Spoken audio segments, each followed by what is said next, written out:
Bienvenue à Info IPS, votre balado santé vulgarisé par nous, les infirmières praticiennes spécialisées. Je m'appelle Valérie Saillant. Et moi, Kim Provencher. Aujourd'hui, Valérie, on va parler des ITSS, des infections transmises sexuellement et par le sang, anciennement appelées les MTS. On va parler parce qu'il y a une recrudescence des infections, on a tendance peut-être à les oublier, à les banaliser, mais sont encore très, très présentes. Donc, on va parler des différents types, des complications, comment la prévenir. Absolument. Parler des différents moyens de transmission. En fait, c'est de vous outiller à être capable de reconnaître dans quel contexte vous pourriez être à risque. On se rappelle, toute personne active sexuellement de tout âge pourrait être à risque. Donc, c'est vraiment de vous donner là, des concepts de base pour vous aider à mieux prendre soin de votre santé. Pour faire cette discussion-là, on a réinvité Gabrielle Leclerc, qui était absolument incroyable au niveau de la vaccination. C'est une infirmière clinicienne. On se rappelle que les cliniciennes sont très présentes dans les milieux communautaires. Ce sont des expertes et elle vient vraiment démystifier tout ça avec nous. Ça a été une super discussion. Bonne écoute.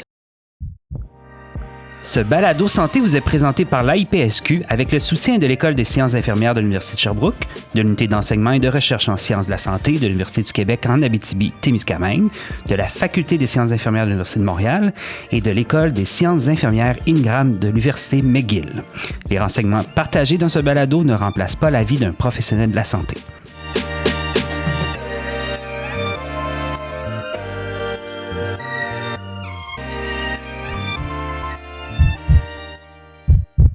Gabrielle, re-bienvenue à Info IPS. Merci. Contente de vous revoir. C'est vraiment un plaisir que tu reprennes le temps de venir nous parler. Aujourd'hui, on parle d'infections transmises sexuellement par le sang. Ouais. Donc, les ITSS, anciennement appelés les MTS pour les maladies transmises sexuellement. Gabrielle, avant qu'on rentre dans le vif du sujet, là, on t'a présenté, tu t'es présenté la semaine passée, là, pour ceux qui auraient manqué l'épisode sur la vaccination, c'est allez l'écouter, c'est vraiment, vraiment intéressant. Tu es infirmière clinicienne, tu as fait ta technique, tu as fait le bac par la suite et tu es chargée de formation pratique à l'École des sciences infirmières de l'Université de Sherbrooke depuis presque 8 ans maintenant. Oui.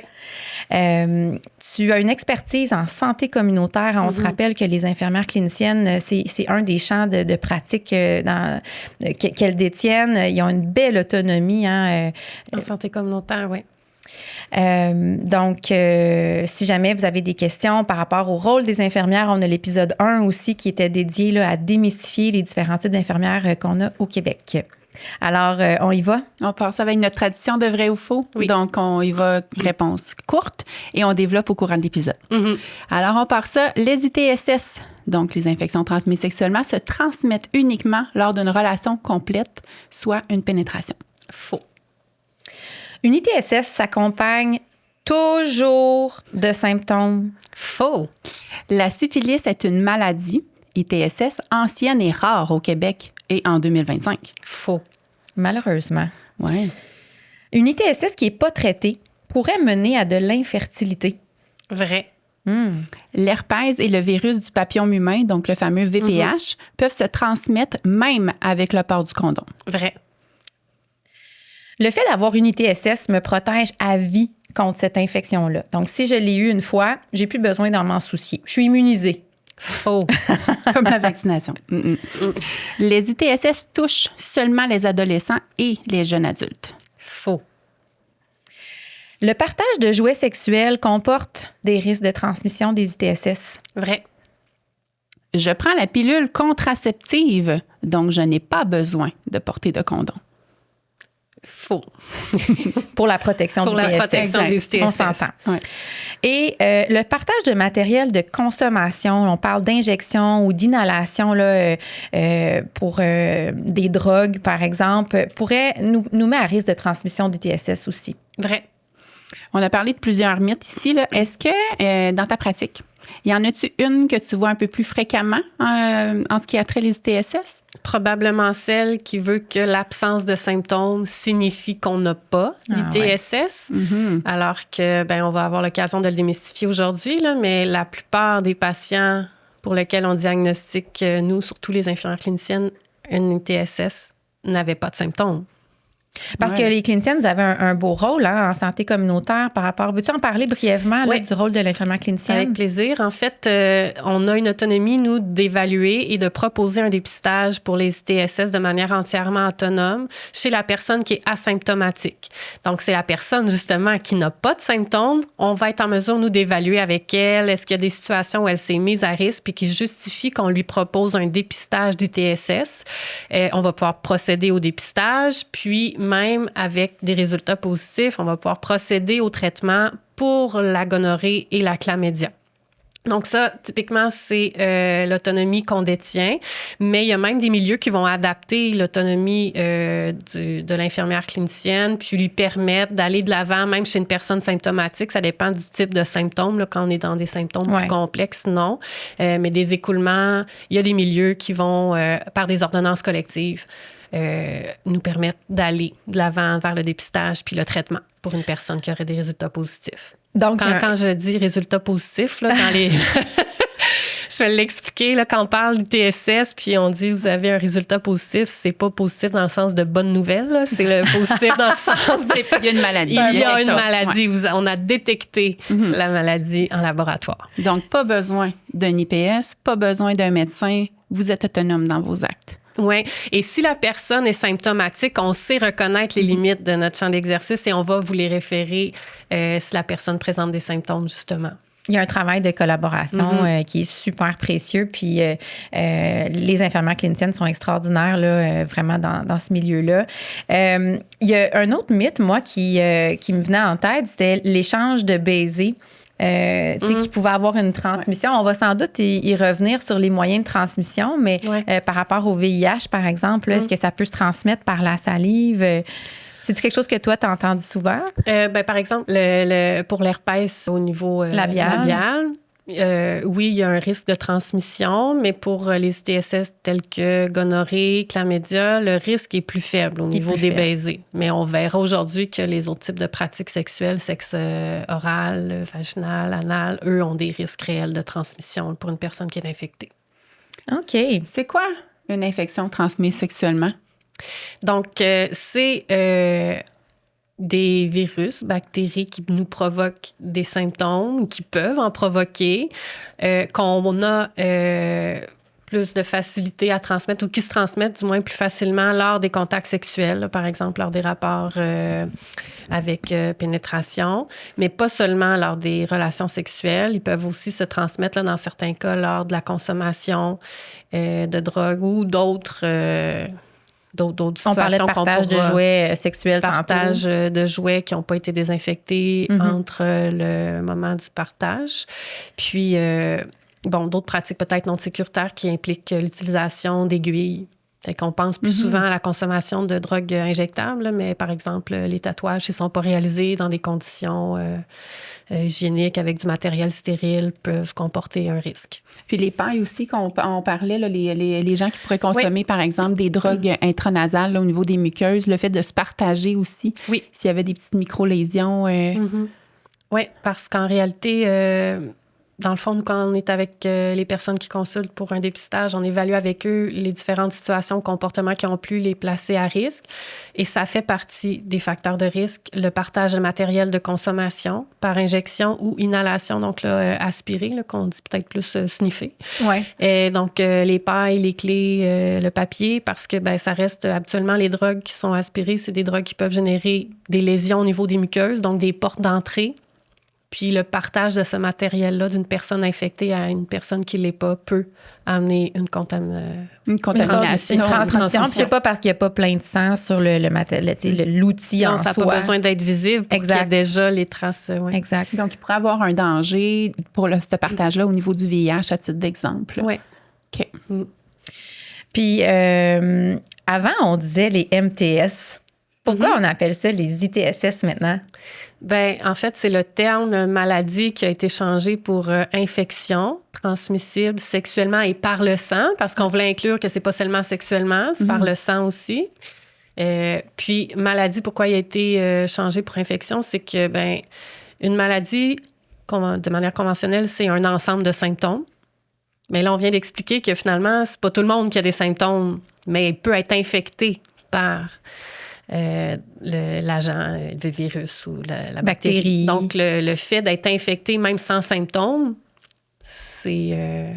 Fait que je pense que ça, c'est quelque chose... attribué maintenant infection. Ça fait du sens. Puis je pense que ça, c'est quelque chose qu'on souhaite vraiment que les gens retiennent aujourd'hui, c'est beaucoup des infections transmises sexuellement sont asymptomatiques, ce qui fait que c'est problématique, hein, puis ça fait partie de nos interventions de prévention en première ligne, que ce soit par les infirmières cliniciennes ou par les IPS, les médecins de famille, même les pharmaciens. C'est quelque chose quand je prends en charge un patient, ça fait partie de mon questionnaire, hein, parce que toute personne sexuellement active est à risque. Oui. En réalité, on dit toute personne sexuellement active. Bon, ça dépend dans le type de relation dans 100%. Lequel on s'inscrit, mais évidemment qu'on peut en dépister, en diagnostiquer jusqu'à 100 ans et plus. Oui. Il n'y a pas de je veux dire, pas d'âge.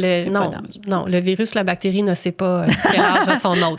Oui, parce qu'on le met tantôt, c'est pas juste justement les jeunes adolescents, là. Même on a des gens un peu plus âgés qui sont célibataires ou qui ont plusieurs partenaires aussi, donc ils sont aussi à risque, ces personnes-là. Oui, c'est vrai, tu sais, que d'un point de vue de la prévalence, il y a des groupes d'âge qui sont plus touchés.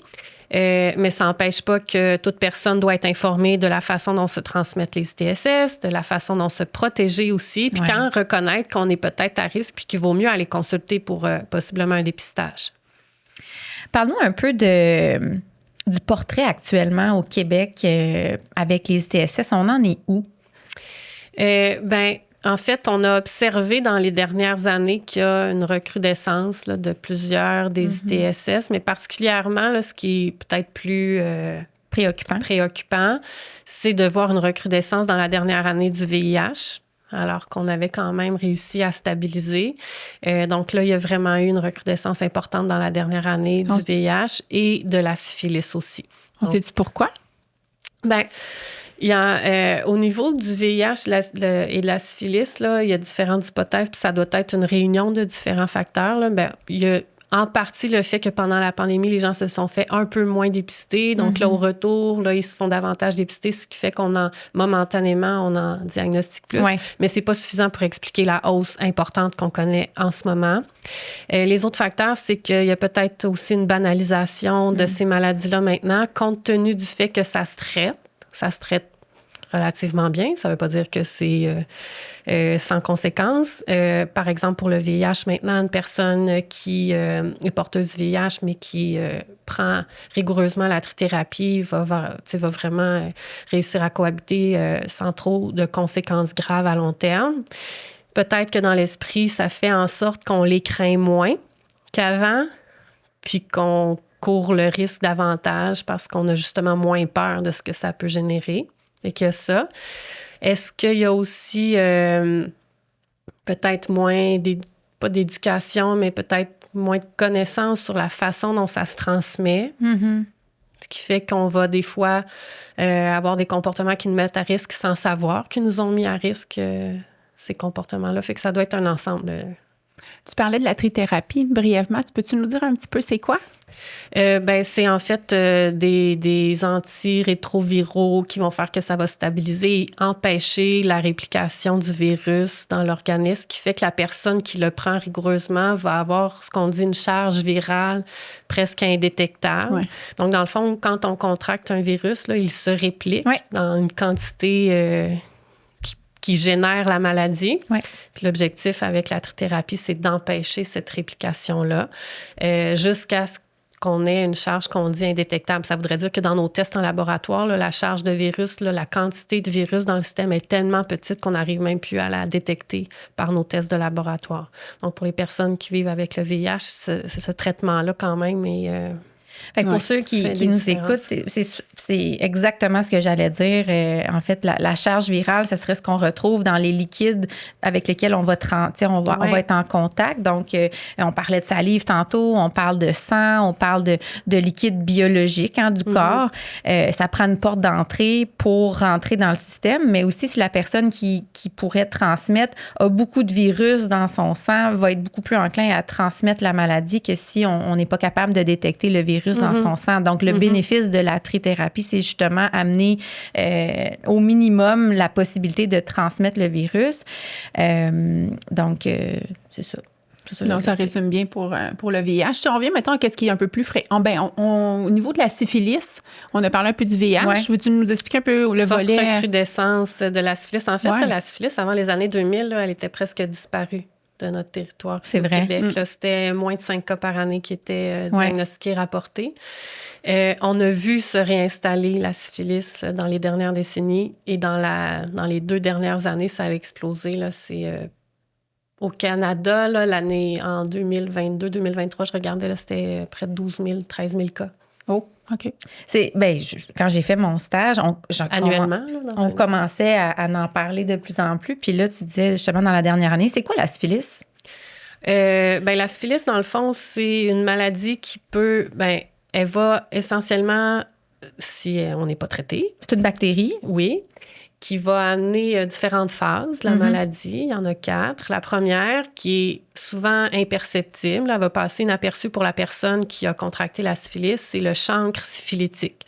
C'est qu'une forme de petit bouton abcès, souvent un ulcère, là, qui est au niveau des organes génitaux, puis qui n'est pas douloureux, mais hautement infectieux. Là, c'est très contagieux. Donc, le chancre syphilitique, c'est ce qui va marquer la phase primaire de la maladie. Habituellement, il va s'installer dans les 3-4 semaines après avoir été exposé, après avoir contracté la bactérie, puis il va disparaître de lui-même. Puis là, ensuite, on peut continuer de transmettre la maladie sans qu'on ait de symptômes.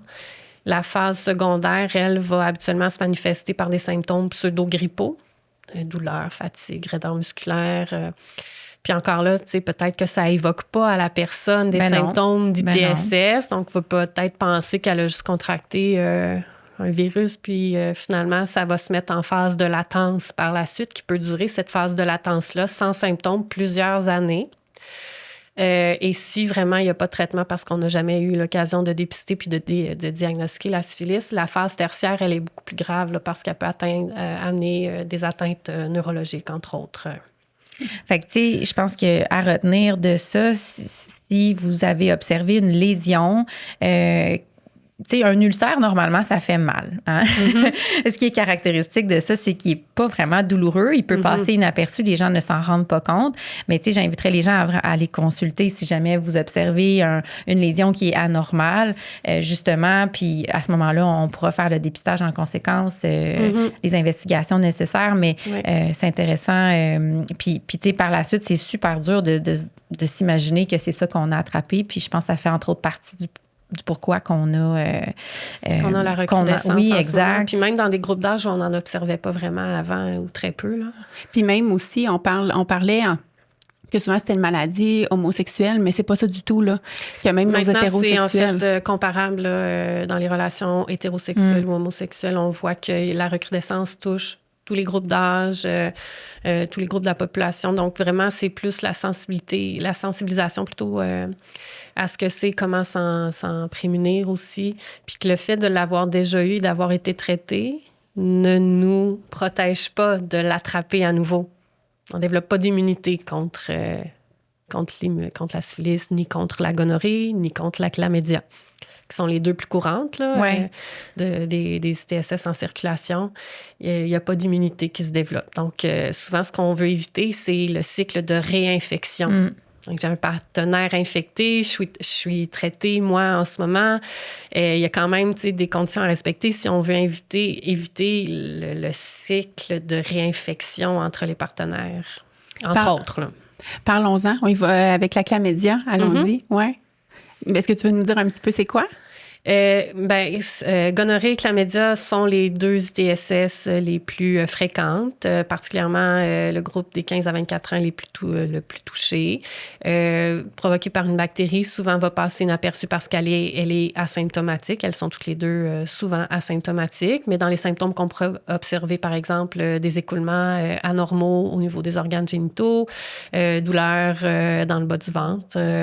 Douleur quand on fait pipi. Hein? Oui. Des fois, ça passe souvent j'ai l'impression d'avoir une infection urinaire, mais dans le diagnostic différentiel d'une infection urinaire, il y a l'infection transmise sexuellement aussi. Fait que je pense que ça, c'est à garder en tête. Oui. Puis qui se transmet, en fait, à la différence de la syphilis dont on vient de parler, ou du VIH ou des hépatites, qui sont des maladies plus systémiques, qui vont toucher le système. La gonorrhée et la chlamydia sont des infections localisées. Donc, on peut avoir une gonorrhée au niveau vaginal, puis en avoir une aussi au niveau pharyngé. Donc, nous, les professionnels de la santé, quand on fait l'évaluation avec les personnes, on va déterminer les situations où ils ont été à risque, puis quel site. Quand on parle de site, est-ce qu'il faut faire des prélèvements distincts? Par exemple, on va faire un prélèvement pour le site pharyngé, là, donc la gorge, au niveau anal, puis au niveau vaginal. Puis on pourrait très bien avoir une personne qui n'a pas d'infection au niveau anal ou vaginal, mais en avoir une présente au niveau pharyngé. Fait que c'est des infections qui sont localisées. Puis on parlait tantôt des complications. Il peut y avoir des complications de l'avoir, puis justement pas avoir symptômes, fait qu'on ne sait pas qu'on l'a, ou même d'avoir plusieurs fois cette maladie-là. L'avoir à répétition, c'est une chose. Comme on dit que c'est souvent sans symptômes, ça ne veut pas dire qu'on n'en développerait pas si on est porteur et qu'on n'est pas traité.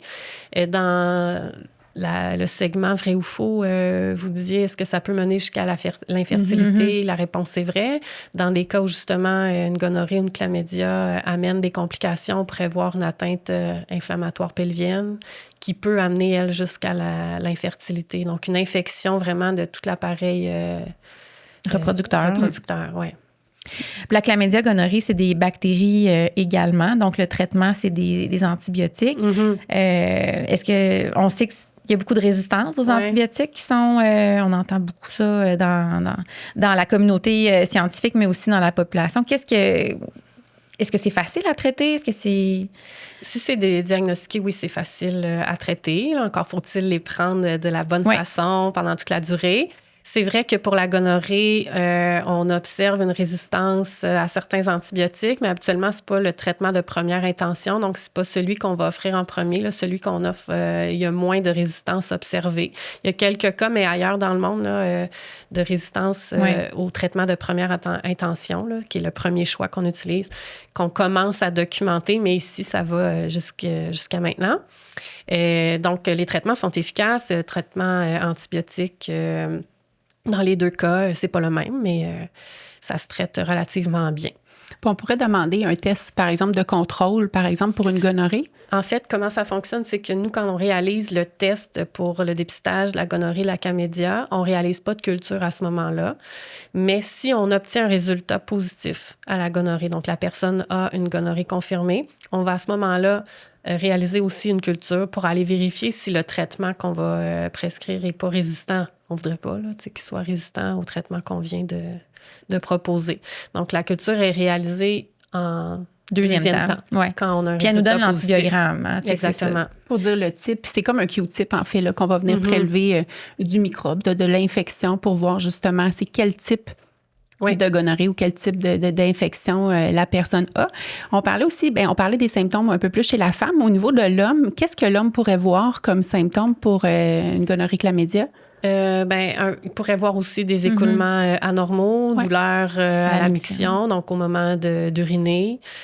Pour avoir aussi des douleurs pelviennes qui s'installent. Testiculaires. Les testicules. Puis de voir aussi s'ils ont eu des relations anales. Tous les sites peuvent être infectés, en fait, avec des écoulements même rectales aussi, chez l'homme ou chez la femme, dépendamment. Là. Puis, c'est quoi le concept de dépistage par rapport aux ITSS? Si tu nommais tantôt, là, beaucoup d'infections sont asymptomatiques. Pour ceux qui auraient écouté l'épisode sur le concept de la santé, on a bien parlé du dépistage. Mais le concept de dépistage, il faut que ce soit clair, c'est chez quelqu'un qui n'a pas de symptômes. Hein. La minute qu'on a des symptômes, comme on vient d'énumérer, là, douleur à la miction, les écoulements, on tombe dans un autre type d'investigation. Pourquoi c'est important de se faire dépister, puis à quelle fréquence il faut le faire? Donc, la fréquence, ça va varier d'un individu à l'autre.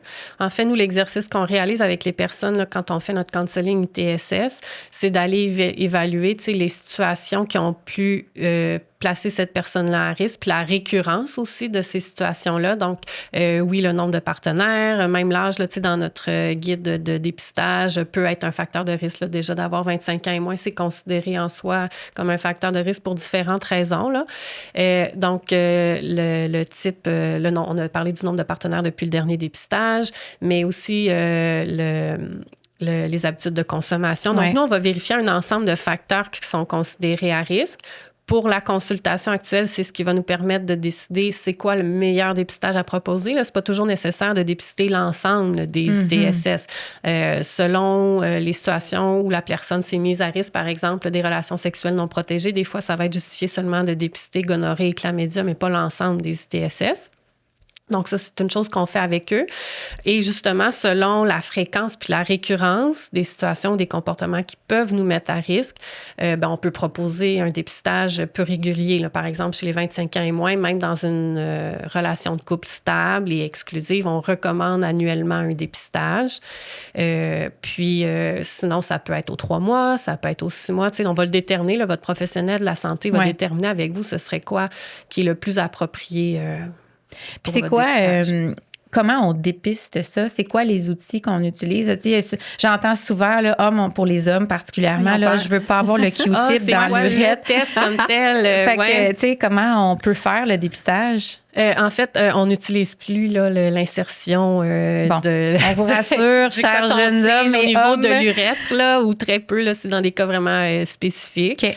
Donc, le plus courant maintenant chez les hommes, c'est le test urinaire là, qui nous permet d'aller dépister gonorrhée et chlamydia. Chez la femme, ça va être le prélèvement vaginal là, qui est auto-prélevé. Donc, c'est pas le prélèvement endocervical là, comme on le voit dans le pap test. Là, c'est pas la on même chose. On n'a pas besoin de faire un examen gynécologique. Non, c'est pas au niveau du col nécessairement qu'on veut aller. Là, c'est des sécrétions qu'on veut aller prélever au niveau vaginal. Ça n'empêche pas qu'on pourrait... dans certains cas, réaliser là, le test endocervical. Là, dans certains cas, il faut, là, mais c'est habituellement, c'est dans des cas vraiment plus spécifiques où on a besoin d'aller vers... Pour ma part, puis sans doute toi aussi, Kim, si j'ai une patiente à qui je fais un examen gynécologique parce qu'elle a des symptômes, je veux évaluer l'état de l'appareil reproducteur, je suis là, je vais proposer le dépistage. Aussi, ça fait partie de mes tests d'investigation. Pour les hommes, là, c'est important que si vous faites le test urinaire, de ne pas uriner 2 heures avant le prélèvement. Hein. Ce qu'on veut, c'est qu'une fois que l'urine passe, elle va ramasser un peu de virus ou de bactéries en chemin. Fait que si vous faites un prélèvement, là, juste de vous assurer que ce soit bien respecté, mais de vous rassurer là, que ce n'est pas invasif et douloureux, puis que c'est facile, où on peut se faire dépister. Le dépistage, quand même, est accessible à plusieurs endroits, là, ne serait-ce que dans vos cliniques. Là. Si vous avez une clinique médicale, déjà, vous pouvez réaliser votre dépistage auprès de votre professionnel IPS, médecin ou infirmière clinicienne de la clinique. Il y a des services spécialisés, par exemple, dans les CLSC, comme le service CIDEP. Il y a les cliniques jeunesse qui sont rattachées au milieu scolaire, qui permettent un accès pour les jeunes en santé sexuelle.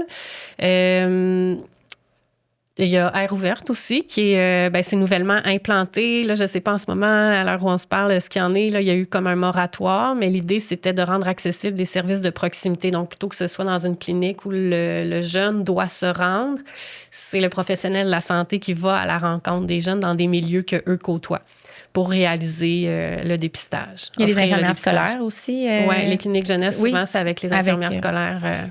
Puis, on parle des fois aussi, par exemple, une personne qui aurait eu une relation sexuelle la veille vient nous voir en bureau, on les voit le lendemain. Qu'est-ce qu'on leur dirait en termes de dépistage? Je pense, dans le sens, est-ce qu'on pourrait déjà le lendemain être capable en laboratoire de détecter? Exact. En fait, toute personne qui vient consulter, c'est toujours à féliciter. Donc, on va prendre le temps d'offrir le dépistage. Il n'y a pas de mauvais moment pour aller consulter pour un dépistage TSS, au contraire.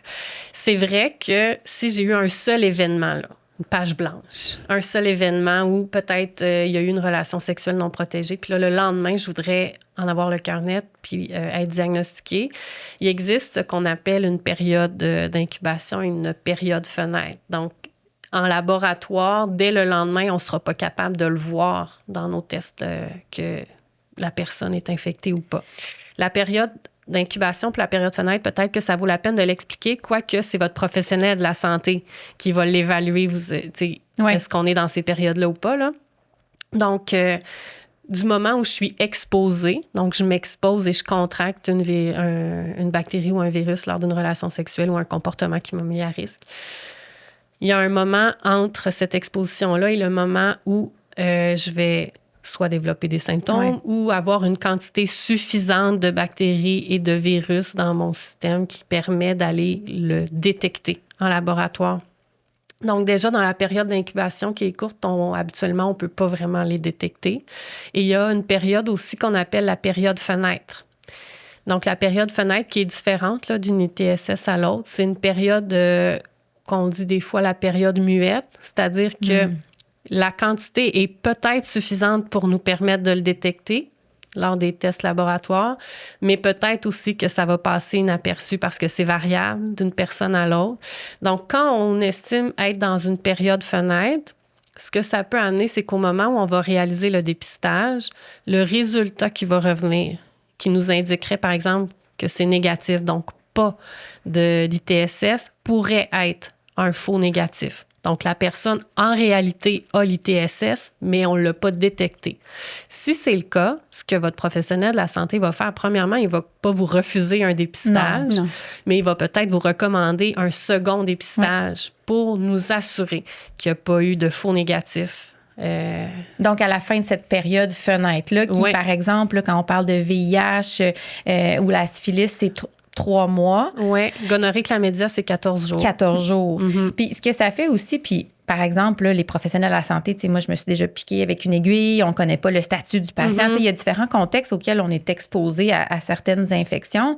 Le fait de se faire tester maintenant, quand l'incident arrive ou si on a une relation non protégée ou à risque, bien, ça nous permet de nous donner notre statut actuel. Est-ce que j'étais déjà infectée? Parce qu'on sait qu'ils sont très asymptomatiques, les infections. Fait qu'il se pourrait que vous aviez déjà une chlamydia, par exemple, vous ne le saviez pas. Puis là, à ce moment-là, ben, on rentre dans un autre... justement, j'aimerais ça qu'on en parle un peu, tu sais, l'importance de transmettre l'information une fois qu'on a un résultat positif, et non une bonne nouvelle, mais positif de l'infection, la notification des partenaires, qui on avise, comment on avise... oui, bien en fait, c'est qu'on sensibilise déjà les gens. Tu sais, quand on fait notre counseling pré-test, là, ça, c'est nous ce qu'on appelle le counseling avant de recevoir les résultats. Donc, on évalue ensemble l'ensemble des facteurs de risque. On propose le dépistage pertinent en fonction de ce qui est ressorti comme facteur de risque pour la personne. On va déjà commencer à aborder la notion de notification des partenaires, c'est-à-dire que si je reçois un diagnostic à une ITSS, je dois en informer mes partenaires ou anciens partenaires. Puis là, pour chaque ITSS, là, on a déjà des cibles. Là. Est-ce qu'il faut... c'est pas l'ensemble des partenaires au cours de notre vie qu'il faut nécessairement contacter. C'est selon les ITSS, là, on va remonter, par exemple, jusqu'aux 2 derniers mois. Okay. La difficulté, c'est quand on a eu des partenaires anonymes, qui est aussi en soi un facteur de risque. Un partenaire anonyme, c'est pas juste de ne pas connaître son nom, là, c'est de ne pas avoir, de pas connaître ses antécédents, en réalité. Là, on entend souvent « je suis clean ».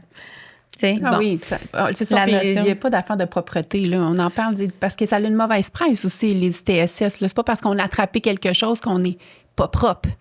Ah non, ça n'a pas rapport avec l'hygiène. Non, c'est vrai. En fait, c'est peut-être des fois une fausse rassurance qu'on rencontre un nouveau partenaire. C'est des fois le risque. Là. Ils vont dire, ah oui, j'ai fait mes tests récemment, je suis clean. L'enjeu, c'est, premièrement, est-ce qu'il y a eu des nouvelles situations à risque depuis? Ça prend une situation pour contracter une ITSS.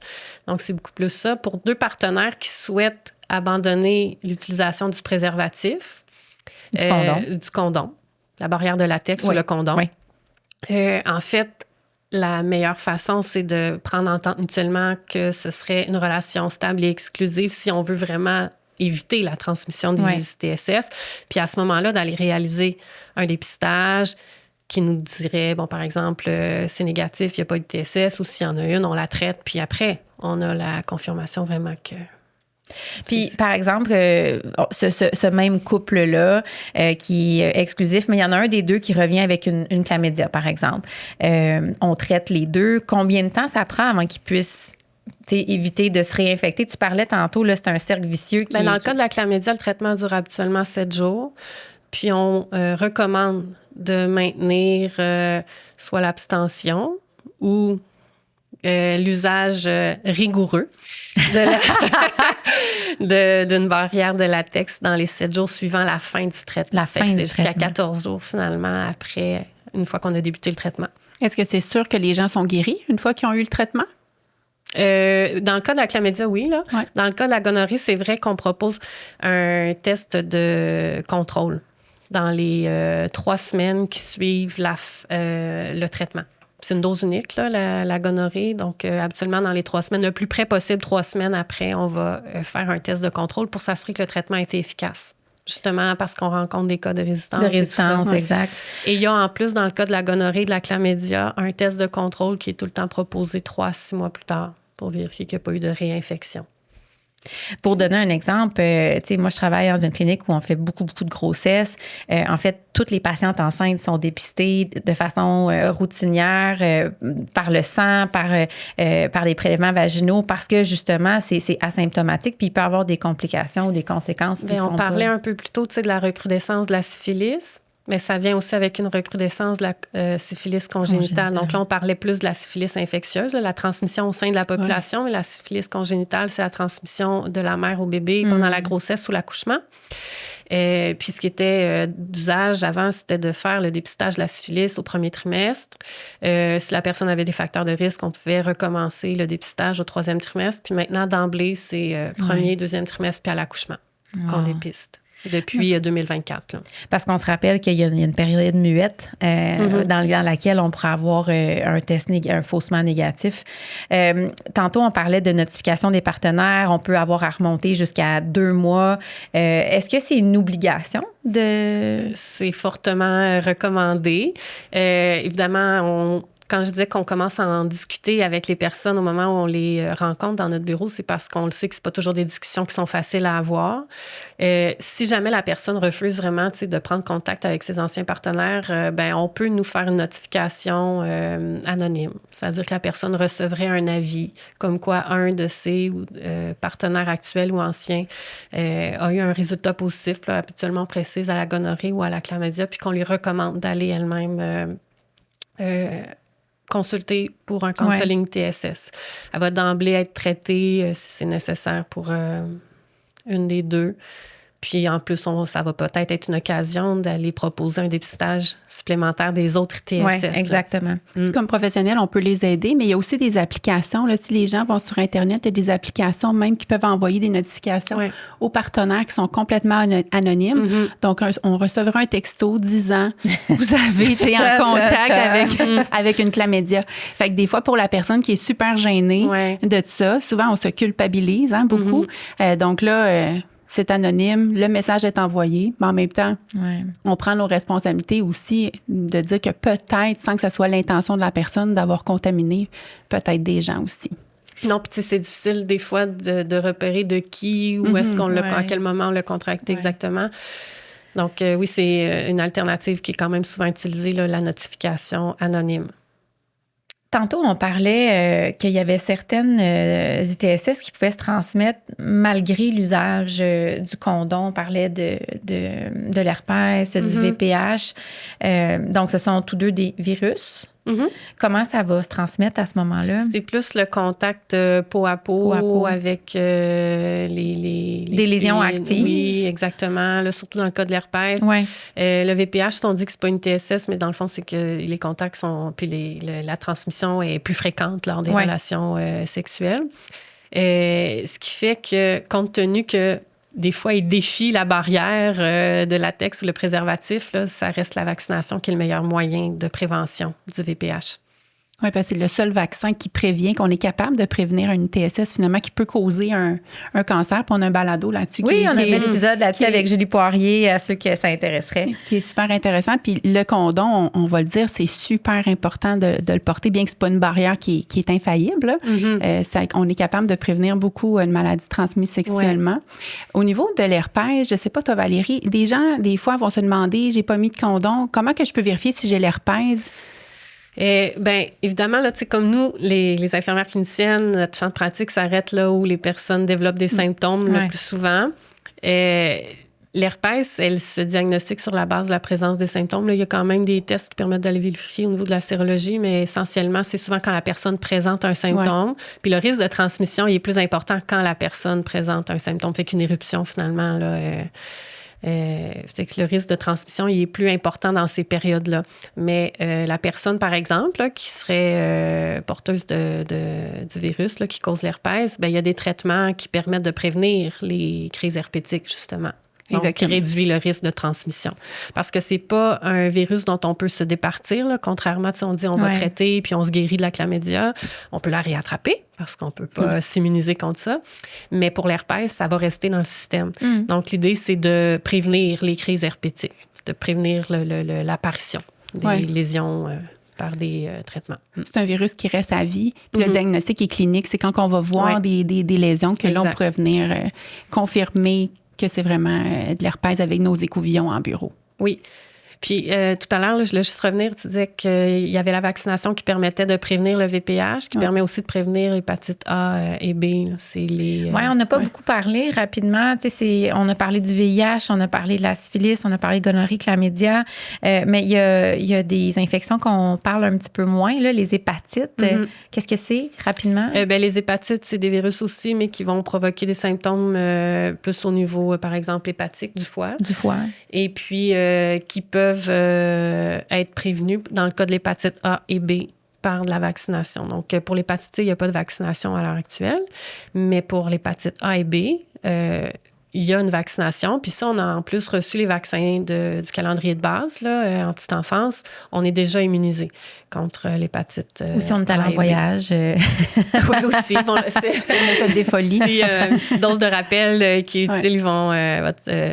votre professionnel. Puis l'hépatite C, ça se transmet par le sang. Par le sang.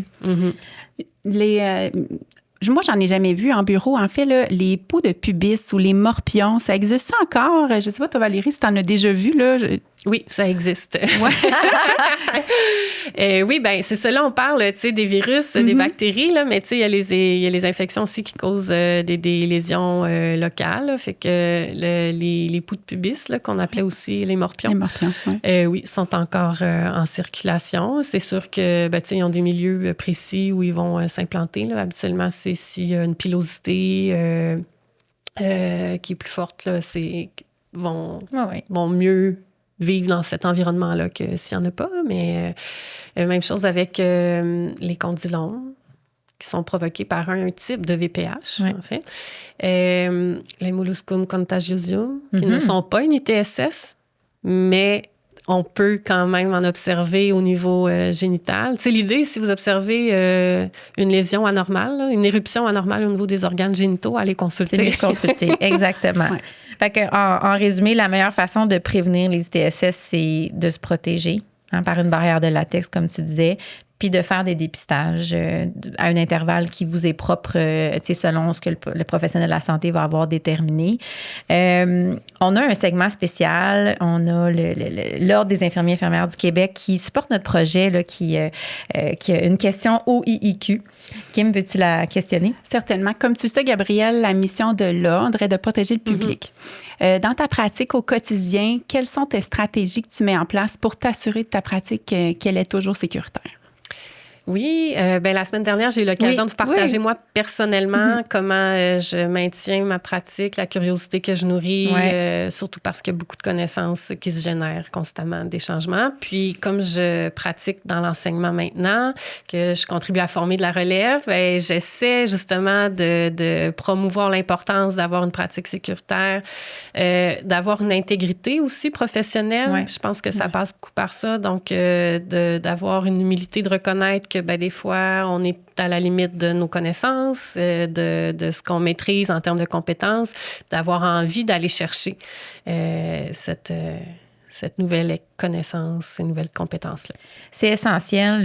Tu as absolument raison. Puis ça fait partie des forces d'un bon praticien, que ce soit médecin, infirmière, pharmacien, d'avoir justement cette humilité-là puis cette curiosité-là. Hein. Je pense que le mot curiosité, là, parce que la médecine, c'est complexe, c'est pas noir, c'est pas blanc. Puis je pense qu'il faut avoir une rigueur de se mettre en question puis de l'autocritique, hein, définitivement. Fait que, merci pour tout ce que tu fais en enseignement. Ça, c'est définitivement super apprécié. On retient quoi aujourd'hui? On a dit tellement d'affaires, là, mais qu'est-ce qu'on retient, Gabrielle, par rapport aux ITSS? Donc, on aurait tort de croire que l'absence de symptômes signifie qu'on n'a pas d'ITSS.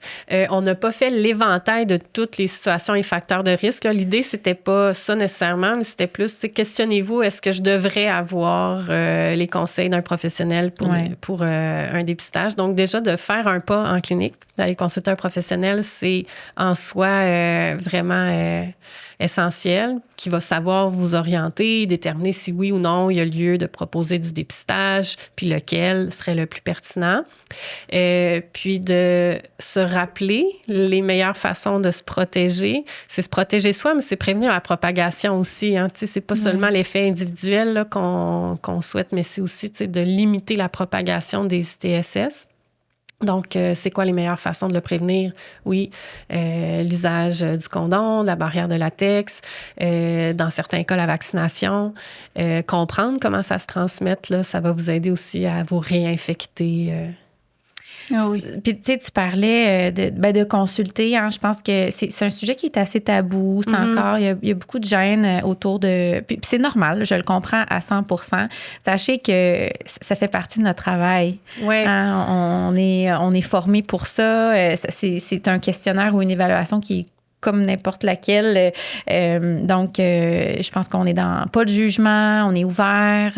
C'est de développer cette communication-là. C'est essentiel. Qu'est-ce que tu nommes, en fait, c'est que déjà, tu sais, ça demande du courage d'aller exposer son intimité. Puis sachez qu'on est formé pas pour chercher les représailles qu'on peut vous faire. Là. Non. Nous, on n'est pas là pour déterminer est-ce que votre pratique est adéquate ou pas. Là. C'est plutôt qu'est-ce qui est le plus utile pour vous en termes de dépistage pour votre santé. Puis, tu sais, au-delà du counseling TSS, des fois, je dis ça peut être une occasion simplement de parler de santé sexuelle. Des fois, il y a d'autres problématiques liées à la sexualité qui sont vécues que les gens n'osent pas nommer. Dyspanurie, c'est des douleurs lors des relations sexuelles, sécheresse vaginale, difficultés érectiles. C'est une occasion d'en parler avec votre professionnel de la santé qui n'est pas là pour vous juger, pour vous accompagner. Au besoin, vous devez vous offrir des conseils ou vous référer vers d'autres professionnels qui peuvent vous aider. Je dirais aussi des contextes d'abus. Donc, c'est de détecter aussi, puis d'offrir l'opportunité d'en parler, de poser des questions. Donc, soyez rassurés, là, c'est vraiment avec bienveillance et sans jugement là, qu'on intervient. Là. On va également déposer là, des ressources. Là. Il y a tellement de choses à dire sur les ITSS, mais je pense qu'on a une recrudescence actuelle. Je pense qu'il faut sensibiliser les gens, toute personne active sexuellement, comme tu nommais, là, en dehors de certains contextes là, où les deux ont été testés, puis vous êtes dans une relation très exclusive, mais il n'y a pas d'âge. Hein. Donc, si vous êtes dans une nouvelle relation, vous ne connaissez pas, je pense que c'est encouragé de dire, ben avant d'enlever le préservatif, on va aller procéder au dépistage ensemble, puis s'assurer là, qu'on ne se met pas à risque. Exactement. Gabrielle, merci.